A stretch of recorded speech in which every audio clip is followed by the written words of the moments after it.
బడి పిలుస్తోంది ఉద్యమంలా మారిన చేరికల యజ్ఞం. చిన్నారుల భవిష్యత్తు కోసం గ్రామాల్లో దిగిన అధికారులు.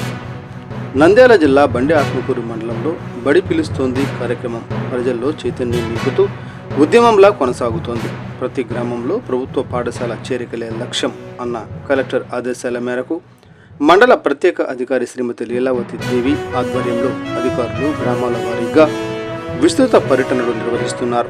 మంగళవారం ఈర్నపాడు గ్రామంలో ప్రత్యేక అధికారి లీలావతి దేవి ప్రభుత్వ హైస్కూల్ను సందర్శించి రెమెడియల్ క్లాసులను పరిశీలించారు. అనంతరం అంగన్వాడీ కేంద్రాలను తనిఖీ చేసి 5 ఏళ్లు పూర్తి చేసుకున్న చిన్నారుల తల్లిదండ్రులను నేరుగా వారి ఇళ్ల వద్ద కలుసుకున్నారు. ప్రైవేటు పాఠశాలల వైపు మొగ్గు చూపుతున్న తల్లిదండ్రులకు ప్రభుత్వ పాఠశాలల్లో అందుతున్న నాణ్యమైన విద్య, మెరుగైన సౌకర్యాలు, ఉచిత పుస్తకాలు, యూనిఫామ్లు, మధ్యాహ్న భోజనం వంటి సదుపాయాలపై అవగాహన కల్పించారు. అలాగే ప్రభుత్వం అమలు చేస్తున్న తల్లికి వందనం వంటి పథకాల గురించి వివరించి ప్రభుత్వ పాఠశాలలపై నమ్మకం పెంచారు. అంతేకాకుండా చిన్నారులను స్వయంగా తన వాహనంలో తీసుకువెళ్లి ప్రభుత్వ పాఠశాలలో చేర్పించడం అక్కడి ప్రజలను భావోద్వేగానికి గురి చేసింది. అధికారిని చూపిన మానవత్వం, విద్యపై ఉన్న అంకితభావం గ్రామస్తుల ప్రశంసలు అందుకుంది.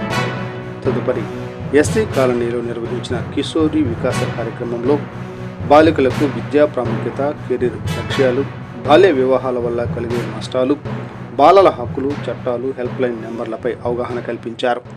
ఈ కార్యక్రమంలో మండల తహసీల్దార్ పద్మావతి, ఎంపీడీఓ గాయత్రి, ఎంఈఓలు యశోద, మోహన్ రెడ్డి, అంగన్వాడీ సూపర్వైజర్ రమాదేవి, అంగన్వాడీ కార్యకర్తలు, ఆయాలు, ప్రభుత్వ పాఠశాలల ప్రధాన ఉపాధ్యాయులు పాల్గొని గ్రామాల్లో విస్తృత పర్యటన నిర్వహించారు. స్పెషల్ ఆఫీసర్ లీలావతి మాట్లాడుతూ ప్రభుత్వ పాఠశాలల్లో ప్రస్తుతం నాణ్యమైన విద్యతో పాటు విద్యార్థుల భవిష్యత్తుకు ఉపయోగపడే అన్ని సౌకర్యాలు ప్రభుత్వం కల్పిస్తోంది. ప్రతి చిన్నారి తప్పనిసరిగా పాఠశాలకు వెళ్లి మంచి విద్యను అభ్యసించాలన్నదే ప్రభుత్వ లక్ష్యం. బడి పిలుస్తోంది కార్యక్రమాన్ని ఉద్యమంలా నిర్వహిస్తూ గ్రామాల్లో ప్రతి ఇంటికి వెళ్లి తల్లిదండ్రులకు అవగాహన కల్పిస్తున్నాం. ప్రభుత్వ పాఠశాలల్లో ప్రైవేట్ స్కూల్స్కు ఏమాత్రం తీసుకునే విధంగా బోధన జరుగుతోంది. పిల్లల భవిష్యత్తు కోసం ప్రభుత్వ పాఠశాలల్లో చేర్పించాలని తల్లిదండ్రులను కోరుతున్నాం అని తెలిపారు.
మనందరికీ మనల్ని అటెన్షన్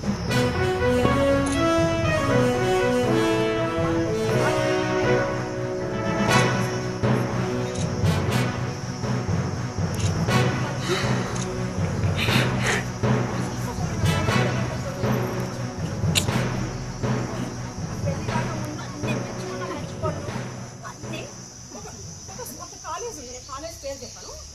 మన నంద్యాల దగ్గర ఒక కాలేజ్